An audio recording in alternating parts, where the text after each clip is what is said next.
Sir నమస్కారం sir. నమస్తే. Sir KTR గారికి సుప్రీం కోర్ట్‌లో కూడా షాక్ తగిలింది సార్.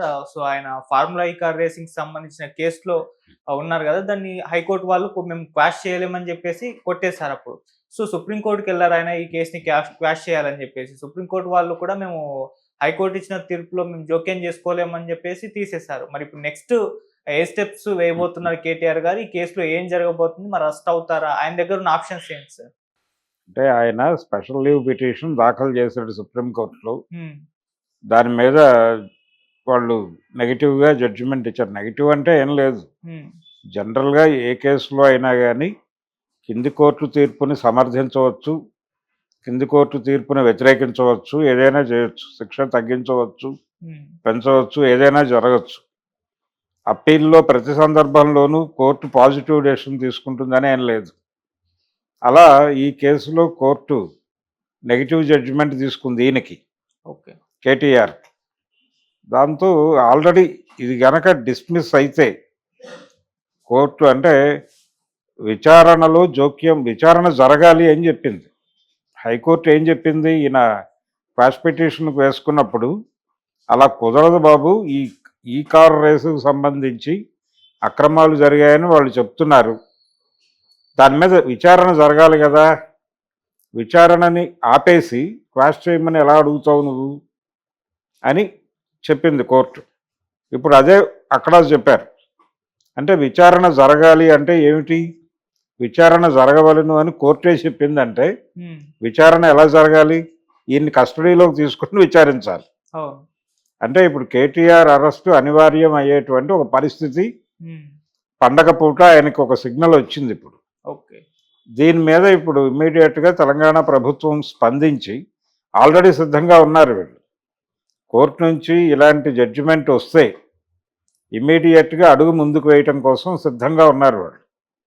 ఇప్పుడు ఈయన్ని తీసుకెళ్ళి అంటే చాలా పద్ధతుల్లో ఆర్గ్యూ చేస్తున్నాడు అతను కేటీఆర్. ఇది మార్కెట్ ఎకానమీకి బ్యాడ్ సిగ్నల్ వెళ్తుంది నన్ను అరెస్ట్ చేస్తే అనే విధంగా కూడా ఆయన భయపెట్టే ప్రయత్నం చేశాడు తెలంగాణ ప్రభుత్వాన్ని. హ్మ్. మీరు ఎవరైనా చేయాల్సింది మీరు చేయలేకపోతున్నారు. మీరు తెలంగాణ పట్ల బాధ్యత లేదు మీకు. వ్యాపారం పెంచడం అనేది చేయాలి కదా! గతంలో జగన్మోహన్ రెడ్డి రోజుల్లో అక్కడ లులు మాల్ లాంటివి వెళ్ళలేదు. మనం ఇక్కడికి అట్రాక్ట్ చేసి నడపగలిగాం. అందుకని మీరు కూడా అలాంటి పొరపాట్లే చేస్తున్నారు అన్న టోన్‌లో కూడా కొంతమంది మాట్లాడారు బీఆర్ఎస్ నుంచి. హ్మ్. ఎవరు ఏం మాట్లాడినా ఆ జరిగినటువంటి కార్యక్రమం తప్పని వాళ్ళు అంటలేదు. ఈ కార్ రేసుకు సంబంధించి అక్రమాలు జరిగినాయి, డబ్బులు చేతులు మారినాయి. ఆ డబ్బులు ఎవరి అకౌంట్లోకి వెళ్ళినాయి అనే దాని మీద గొడవ. ఇప్పుడు చంద్రబాబు మీద ఆ రోజుల్లో వాళ్ళు స్కిల్ స్కామ్ కేసు పెట్టారు. హ్మ్. అప్పుడు కోర్టు బెయిల్ ఇవ్వటం అనే డెసిషన్ మీద అప్పటి ప్రభుత్వం కోర్టుకు వెళ్ళింది. దాని మీద కూడా పాజిటివ్ డెసిషన్ వచ్చింది ఈరోజు చంద్రబాబుకు అనుకూలంగా. హ్మ్. అంటే అప్పుడు వైఎస్ఆర్సీపీ ప్రభుత్వం వేసిన పిటిషన్ని కొట్టేశారు. సో చంద్రబాబు పూర్తి స్థాయి రిలీఫ్ ఇప్పుడు. ఇప్పుడు కేటీఆర్కి ఏమో రెండు జడ్జిమెంట్లు, రెండు పొలిటికల్ జడ్జిమెంట్స్, రెండు రాష్ట్రాలకు సంబంధించిన జడ్జిమెంట్లు వచ్చినాయి ఈరోజు. ఒకటేమో చంద్రబాబుకు అనుకూలంగా వచ్చింది, ఒకటేమో కేటీఆర్కి వ్యతిరేకంగా వచ్చింది. కాబట్టి ఇప్పుడు కేటీఆర్ అరెస్ట్ అవ్వడానికి అన్ని ఛాన్సెస్ ఉన్నాయి. ఆయన్ని ముందు కస్టడీలోకి తీసుకుని విచారణ అయితే జరుగుతుంది. విచారణ జరిగిన తర్వాత దాని మెరిట్స్ ఆధారంగా ఆయన రిమాండ్కి పంపించడం అనే కార్యక్రమం జరుగుతుంది. ఇది జరిగిన తర్వాత, విచారణ జరిగిన తర్వాత మాత్రమే బెయిల్ ఇచ్చే పరిస్థితి ఉంది. సో ముందు అరెస్ట్ అవ్వాలి. అరెస్ట్ అనేటువంటి కార్యక్రమం జరిగిన తర్వాత మాత్రమే బెయిల్ వస్తుంది. ఈ విచారణ అనేటువంటి కార్యక్రమం జరిగి ఆయన దగ్గర నుంచి స్టేట్మెంట్స్ రికార్డ్ చేసుకున్న తర్వాత మాత్రమే. మనం అల్లు అర్జున్ కేసులో చూసాం. ఆయన జైలుకి వెళ్ళి బెయిల్ తీసుకుని మళ్ళీ విచారణలో పాల్గొన్నాడు. ఇలాంటి కండిషనే కేటీఆర్ కూడా వచ్చే అవకాశం ఉంది. ఈయనకి ఆ కన్సిడరేషన్ ఉండకపోవచ్చు. ఆ కన్సిడరేషన్ బదులు ఆయన అక్కడే ఉంచి, కస్టడీలోనే ఉంచి విచారణ జరిపి, విచారణ నివేదిక అందజేసిన తర్వాత మెరిట్స్ని బట్టి బెయిల్ ఇచ్చే అవకాశం కనిపిస్తుంది. అంటే కొంచెం సీరియస్గానే ఇతన్ని కేసులో ఇరికించేటువంటి ప్రయత్నం, ఇరికించడం కాదు, ఇది జరిగిన ప్రొసీజరే. కొంచెం బలంగా కేసును నిలబెట్టే ప్రయత్నం తెలంగాణ ప్రభుత్వం చేస్తున్నట్టుగా భావించాలి. ఓకే. సో కేటీఆర్కి అయితే గడ్డు కాలమే, కొంచెం విషయం సీరియస్గానే ఉంది. అరెస్ట్ చేయండి, మేము చూసుకుంటాం, మేము ఏం చేయాలో మాకు తెలుసు అని బీఆర్ఎస్ చెందిన నాయకులు చాలామంది మాట్లాడుతున్నారు గత 2-3 రోజుల నుంచి. కోర్టే జడ్జిమెంట్లో ఈ అభిప్రాయం చెప్పేసిన తర్వాత, విచారణని అడ్డుకునే అధికారం ఎవరికీ లేదు అని కోర్టే చెప్పిన తర్వాత, విచారణ జరగకూడదు అనేటువంటి రైట్ ఎవరికీ ఉండదు. ఇది బీఆర్ఎస్కి ఉండదు, ఎవరికి ఉండే అవకాశం లేదు. కాబట్టి ఈ జడ్జిమెంట్ చూపించేసి ఆయన్ని అరెస్ట్ చేయొచ్చు. డెఫినెట్గా రేవంత్ రెడ్డి, ఒక రకంగా రేవంత్ రెడ్డి గారికి ఒక తన చిరకాల తనని జైలుకి పంపించినటువంటి ఒక బ్యాడ్ ఎక్స్పీరియన్స్ ఉంది ఆయనకి. దానికి బదులు తీర్చుకోవాలి అనేటువంటి ఒక ఆలోచన ఆయనలో ఇప్పటికీ రన్ అవుతోంది అని అంటారు. నాకు అలాంటివి ఏమీ లేవని ఆయన చాలా సందర్భాల్లో చెప్పాడు. కానీ ఇప్పుడు ఒక రకంగా ఆయన ఇగో సాటిస్ఫై అవుతుంది ఈయన అరెస్ట్ అయితే. కోర్టు జడ్జిమెంట్, సుప్రీంకోర్టు జడ్జిమెంట్ ఆయనకు అనుకూలంగా వచ్చింది రేవంత్ రెడ్డికి అనే పద్ధతిలో కూడా కొంతమంది మాట్లాడుతున్నారు. రేవంత్ రెడ్డి గారు ఎలా రియాక్ట్ అవుతాడో చూద్దాం. ప్రస్తుతానికైతే ఆయన అరెస్ట్ చేయడానికి 100% లైన్ క్లియర్ అయిపోయింది. కేటీఆర్ని అరెస్ట్ చేయడానికైతే లైన్ క్లియర్ అయిపోయింది. నేను అరెస్ట్ అయిన మరుక్షణం తెలంగాణ ఎకానమీ సర్వనాశనం అయిపోతుంది లాంటి బెదిరింపులు చాలా చేశాడు ఆయన. ఎన్ని బెదిరింపులు చేసినా పని అయితే కాలేదు. ప్రస్తుతం ఆయన కస్టడీకి వెళ్ళి విచారణను ఎదుర్కోవడం మాత్రమే కాదు, ఈయన ఇచ్చే సమాధానాల మీద ఆ కేసు భవిష్యత్తు ఆధారపడి ఉంటుంది.